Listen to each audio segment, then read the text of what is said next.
Tout de suite, la revue de presse française comme tous les matins avec Hélène Frade. Bonjour Hélène. Bonjour Pauline. Et à la une ce matin, à nouveau, l'indignation provoquée par les violences en marge de la manifestation contre la loi travail. C'était mardi à Paris. Les affrontements entre casseurs et forces de l'ordre qui ont donné lieu notamment à des dégradations de l'hôpital Necker ont amené François Hollande à envisager d'interdire de nouvelles manifestations. D'après le Figaro, le chef de l'État taxé de faiblesse, voire de laxisme par l'opposition, a beau hausser le ton, le journal dénonce l'inexorable recul de l'autorité de l'État et le fait qu'au lieu de décréter purement et simplement que l'état d'urgence commande de proscrire toute forme de manifestation et de rappeler fermement que la police a autre chose à faire que de disperser des voyous encagoulés, le président n'ose pas, je cite, comme il n'oserait pas non plus tonner comme il le faudrait contre la CGT, qui est à la pointe de la contestation, et la rendre responsable financièrement des dégâts que ces défilés provoquent.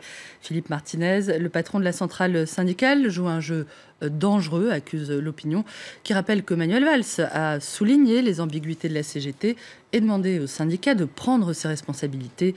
Quand on n'est pas capable d'organiser la sécurité, on n'organise pas de telles manifestations, je le cite. Et la CGT qui dit de toute façon vouloir maintenir ces journées d'action, les prochaines, les 23 et 28 juin prochains. Ces partisans accusent le gouvernement d'être aux abois, d'avoir basculé dans la haine anti-syndicale, je cite l'Humanité, qui affirme que l'exécutif cherche à porter atteinte au droit de manifester, tandis que Libération assure que celui-ci a volontairement dramatisé les violences et accusé la CGT pour mieux discréditer un mouvement jusque-là soutenu par une majorité de Français.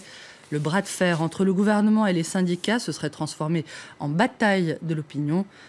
Pourquoi tant de violence, s'interroge La Croix, qui juge légitime de manifester contre un projet de loi si on le juge nocif, rappelant que c'est même un droit constitutionnel, mais que ne pas se désolidariser du nihilisme de certains éléments à contrôler, c'est affaiblir la cause que l'on entend défendre.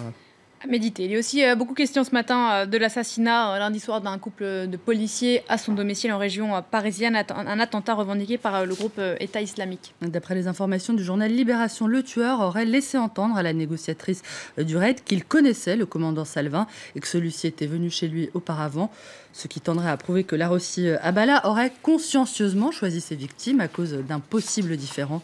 Interrogé sur cet attentat ainsi que sur la tuerie d'Orlando, le président du parti Les Républicains, Nicolas Sarkozy, déclare dans le Figaro que ces événements dramatiques montrent que nous sommes en guerre, je le cite, une guerre extérieure contre l'État islamique et Al-Qaïda et une guerre intérieure contre ceux de nos compatriotes adeptes de l'islam radical.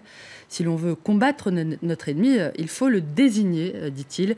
C'est le djihadisme et l'islamisme radical qui se nourrissent l'un l'autre. Des violences encore en France en marge de l'Euro, commises notamment par des hooligans russes. D'après l'Obs, vous l'avez dit, 43 d'entre eux ont été mis en garde à vue dans l'enquête sur les violences qui les ont opposés à des supporters anglais samedi dernier à Marseille. 11 ont été remis en liberté, mais les autres sont toujours entendus et les autorités auraient d'ores et déjà décidé de placer certains d'entre eux en centre de rétention en vue de leur expulsion. Et ça ne plaît pas du tout au ministre des Affaires étrangères russe qui a convoqué hier l'ambassadeur de France à Moscou pour le mettre en garde contre une aggravation des relations franco-russes. Le Kremlin ne badine pas avec la fierté nationale. À voir avec le dessin de Willem pour Libération qui montre Vladimir Poutine assurant qu'il n'y a pas de hooligans russes en Ukraine, en France. Hooligans sévissant en marge de l'Euro, horde de casseurs dans les manifs, assassinat d'un couple de policiers au nom du groupe État islamique, tuerie d'Orlando. Dans quel monde vit-on, s'alarme le Parisien, ou quand le bac de philo s'invite au café du commerce? Pourquoi il ne faut pas désespérer? Le journal a demandé à 10 personnalités leur point de vue sur la façon dont nous pourrions sortir de l'effroi dans lequel nous plongerait l'actualité. Nous ne sommes pas en guerre, constate notamment l'écrivain Jean-Christophe Ruffin, qui rappelle qu'on n'a pas les panzers d'Hitler sur les Champs-Élysées et que non, on ne vit pas le crépuscule de la civilisation, je le cite. Non, tout ne va pas si mal, évidemment, puisque les Bleus l'ont emporté hier face à l'Albanie 2-0. Une victoire arrachée à la toute fin du match et qui les qualifiait, vous l'avez dit, pour les 8e de finale de l'Euro, youpi. Les Bleus sont décidément les rois du suspense. Salut l'équipe. Merci Hélène de nous remonter le moral. Je sais ce que ça vous coûte de parler du football.